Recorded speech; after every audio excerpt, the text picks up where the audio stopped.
everyone's interested in the Charlie Kirk assassination. I haven't looked into it that much. Have you guys looked into that? A little bit. Really? You know, I've touched up on it. I made a couple of episodes on it. I've seen some of the details. Tyler Robinson or no? Or maybe both. Maybe he was a patsy. Oh, dude. Well, here's if you want just like my end take on that. Sure. I believe that Tyler Robinson.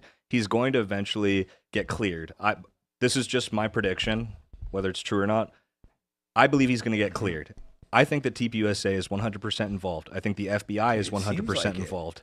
I think that Kash Patel was there. I think that the driver who took him to the Tippinoga hospital, he was involved. I think that they had a shape charge. I think that there's this thing called like automatic energetic systems that like blew up the entire building that this thing was invented. In Eastern Tennessee. In Eastern Tennessee, while Pete Hegseth was flying over, just so happened to be, you know, like, and these people are all involved. Our DOJ is involved in this. And they basically, you know, brought them to Fort Huachuca and told them like, hey, you guys are all going to be okay on this. We're going to like back you. We're going to blame it on this Tyler Robinson thing. I think he's going to eventually get cleared because there's not enough evidence to show that he did it. And eventually they're going to say, oh, it was some other lone person. We'll never know. And it'll turn into like this big JFK theory, thing. You know? I think they're going to kill Tyler Robinson. I think that was the plan. They were supposed to kill Tyler Robinson and he turned himself in. He went and turned himself into the sheriff's department because he was like, he knew. He knew that they were trying to make it like, because they were going to do it like they were going to go get him. Right. And then they would make it seem like there was a shootout and they had to shoot him. Yeah. And he went and instead, because they had a family friend in the sheriff's department, called him up, went and turned himself in. Yeah. So that way they can't be like, oh, there was a shootout, right? Yeah. But I think they'll find a way to just find him guilty anyway because they need to get him. They need him to be guilty. Like. Yeah. Well, the whole reaction of Turning Point is so bizarre. Like all the friends don't ask questions, attacks people that ask questions. They could be like, hey, I think it was probably Tyler Robinson, but they're attacking anyone asking questions. It's weird that they're attacking anyone who's asking questions. Like they're trying to be like, it's because you're distracting. It's like, okay, it's real simple, real simple. Okay. If it really is, then address the points that the people are bringing up. Right. Address the text messages of Charlie where he's clearly pulling away from the donors. Right. Address the fact that the Jewish donors were upset and they pulled funding. Right. Address the fact that Erin Wexler, the fucking Hasbro comedian, how is she setting up a meeting in the Hamptons with Bill Ackman and a bunch of others? Was she involved setting up that? She was involved in setting up that meeting where they all went and turned on Charlie and started harassing him about his positions on Israel and the Iran war. Why don't you address these things? Address the text messages that we have. Right. Instead, you pretend that they don't exist. You say that that's all low IQ anti-Semitism. Isn't that perfect timing to pick that up, right? And you attack anyone and say, oh, it's because you're helping the left get free. Yeah. You don't see us over here being like trannies are good and they can never do anything wrong. We're like, no, these are dangerous, sick men and they've been normalized by the very people who are now pretending to be against them. Right. And 100% we should crack down on that community and their crazy violence. Right. And Antifa is incredibly violent, but they're a government-funded organization because you know where Antifa is, you know where the heads of Antifa is, and they're still allowed to operate. So 100%, we don't need Tyler Robinson to have shot Charlie Kirk for us to be against them and to be in favor of policing them. Nobody does. Yeah. Nobody needs that. You need that as a cover so that we don't ask whether this country that's been involved in multiple assassinations of our leaders is once again involved, who openly talks about the fact that they will assassinate leaders, who openly says that they use explosive devices, who openly says that they will blackmail and do whatever tactics they need to protect their right to exist. Yeah. That's why you need them. Yeah. Yeah. And you notice the feds never infiltrate Antifa, but they always do. Never. Every right wing group they do, but never Antifa. Never. And actually a red flag right there. And but they have every camera system and security system to know when you go in and out of a town, but they somehow can't find the leaders of this terrorist organization that openly says it wants to destroy the U.S. government. Yeah, and speaking of flock, UVU in Utah was the first place that they had like the most amount of flock cameras. Really? And so they're going to tell us that they don't know anything about this Tyler Robinson thing, dude, or where he was and why he was eating a steak 3 hours away at this steakhouse when he was supposed to be making these texts saying like, I'm hiding the right rifle right now, Hey, and babe, like I'm in Orem waiting to go get my rifle. And then his trans furry boyfriend apparently had more DNA on the actual rifle than he did. And so I think that and he was apparently into some like dark web stuff. Has anybody even seen his trans furry boyfriend? He's basically, they had an interview with him in court, and he was saying like, oh, have you ever talked about like Charlie Kirk or politics? And he was like, no, we never even we're not even into politics at all. Yeah, it all seems just bizarre. And maybe he was a patsy or something. I don't know. But how about Erica Kirk? What a sociopath. How did Charlie Kirk not spot that? Was that like his first piece of ass he ever got? And he was just like...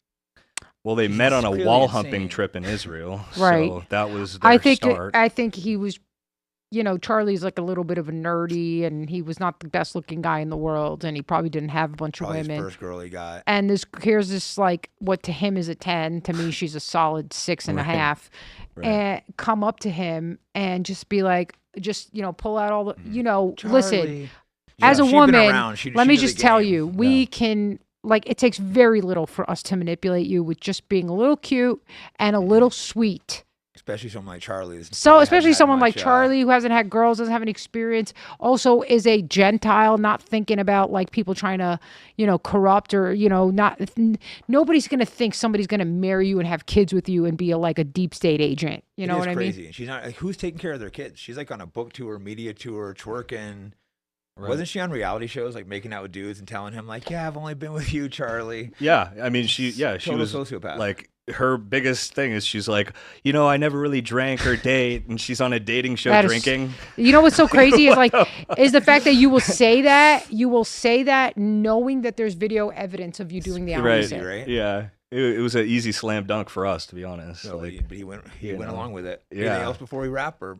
No, I mean, I think Erica Kirk is the first time, like the Charlie Kirk thing is the first time, like, a dead man's been haunted by his widow. You know what I mean? Because she's like out there coming out in acrobats going, Charlie, I still own your soul, Charlie. In her grieving widow pants. In her grieving widow tight leather pants. Tight morning pants. My mom was doing that. My dad died. I'd be like, whore, get home. Get your ass home, whore. Correctly. Yeah. I would want my friends. My chick, like a whore, be like, hey, shut up, whore, and ask questions. Yep. Oh, you can't talk about her grieving widow. She's not grieving. She's out booty shaking. I know. Tour. No, she's got the crocodile fake tears for sure. I didn't say anything for the first few weeks. I'm like, leave. I didn't either because I was like, this is horrific, and I was in a depression after I saw what happened. Same, yeah. It was horrible, and I felt so bad for him because there's a guy just like trying to do something good for his country, Yeah. But then I'm like, no, this hoe is in on it. Right. Well, an episode before he died, a week before, I made an episode basically calling him like Charlie Kirkberg because he was like pushing this thing where they were saying like, oh, there's nobody's starving Gazans. And so like, I didn't know all of this stuff that he had done behind the scenes. A lot of us didn't. Then you see that he was saying the stuff about October 7th. Yeah. He was literally like disavowing his donors, like to his donors, saying like, you guys fulfill all of the stereotypes. Like, not just in a casual conversation. Yeah, it's like, but that was the issue. This guy gone. Wasn't it like the day before? He's like, I have no choice but to turn on Israel. Yeah. Yeah. And then a month before he died, he was like the one person who apparently like convinced Trump to not bomb Iran early. Well, I was on, not Alex Jones, what's the guy in his show? Harrison Smith. It was in his show like 2 weeks before he got shot, and he's telling me Charlie Kirk is scared Israel's going to kill him. I'm like, come on, bro. Yeah, I'm arguing with him over it, and he gets shot in the neck 2 weeks later. I'm like, interesting. I believe that when he said that. I was like, yeah, I fully believe that because you know what position you're in, and that is exactly what happened. Right. It's horrible, man. And I the other thing too is like, recently they were like, oh, this video was released where you can clearly see it's Tyler Robinson. That's the one thing I wanted to add too. That's crazy. And it's like a blurred image that you can't see, and nobody's seen this video except the people that were in court. And some of them, we have some people in the court who were like, you can't see anything. It's like from far away. We're at the holding Epstein binders, or some of those same people being Nick Fuentes was like, oh, now what? The video is clear. I'm like, you haven't even seen it. Why are you jumping sleeping on it. Yeah. Pixeled face. It's like showing up. You can't trust see me, anything. bro. Like, it was 4K. Yeah, trust 4K, me. It's like no, it wasn't. Yeah, the FBI definitely edited that in Premiere, just like they did with the Epstein files. Yeah, I just footage of the jail. They were literally editing shit in Premiere. Like, give us the real shit. Got caught releasing fake footage of Epstein murder. These are 4K cameras. What are you doing? Like, how much resolution did you lose just so that you could give us this bullshit? Yeah, you know? It's just very odd the amount of people that are pushing it. Instead of trying to find the truth, it's just like, this is the story. This is true. Well, this is what I think. This is what I think. I think there have been a lot of like sleeper agents in the right, deployed in the right. I don't think they were worried about the left, because the left is a multicultural cesspool of fat, gay, trans, lesbian retards they already got them who aren't going to be a threat. So that's done. MAGA's not going to even listen to that. Right? Right wing, though, that's where you start getting the nationalists, the race identitarians, the strong men who can actually fight. Yeah. And so they knew this a long time ago. Actually, they knew this post 9/11 because they saw the way that the tide was turning against them.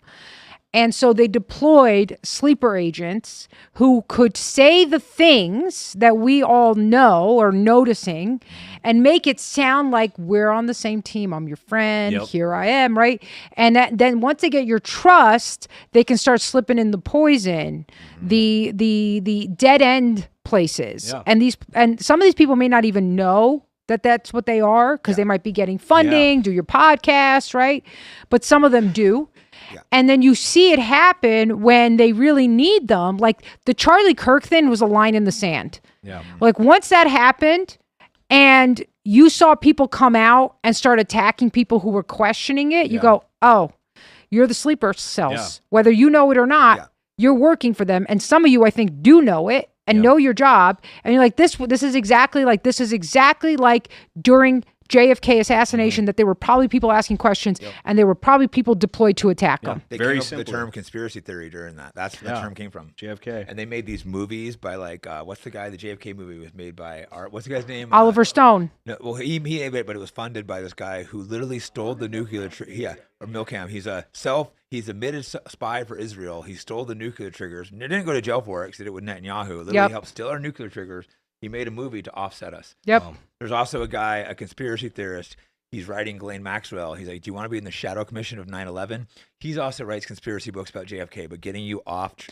And so this is what I said. Yeah. When they cannot make the truth go away, they go ahead and put shit in the pot. Flood it with all of these things. And that's what happened post Charlie Kirk. Because immediately I was like, oh, this was Israel. Why do I think that? Because he was starting to ask some questions and they had to get him now before he came out and said something that it would have been too hard to kill him after, because it would have been obvious. Right. This is the time. Yeah, very simply, like 30-06 can't do that. Easy. Then all of a sudden, we start getting things like, it was the Egyptian spy planes. Charlie Kirk is a time traveler. Maybe it was somebody from a helicopter that shot him. It was this shooter, but it was a different shooter. All of it deployed to create confusion, and so that the normal person who's trying to figure out what's going on is looking at this, looking at that, looking at time travel. You know what? Yeah. Just forget it. I'm just tired and I'm unplugging. Yeah. And that's what they did. And they did it with the JFK assassination. Yep. There's a million theories about who it was. Pizzagate, all of these things. It was Operation Mockingbird. So that because the normal person is going to get fatigued and go, you know what? I just don't care. Not worth it. I just want to live my life. Right.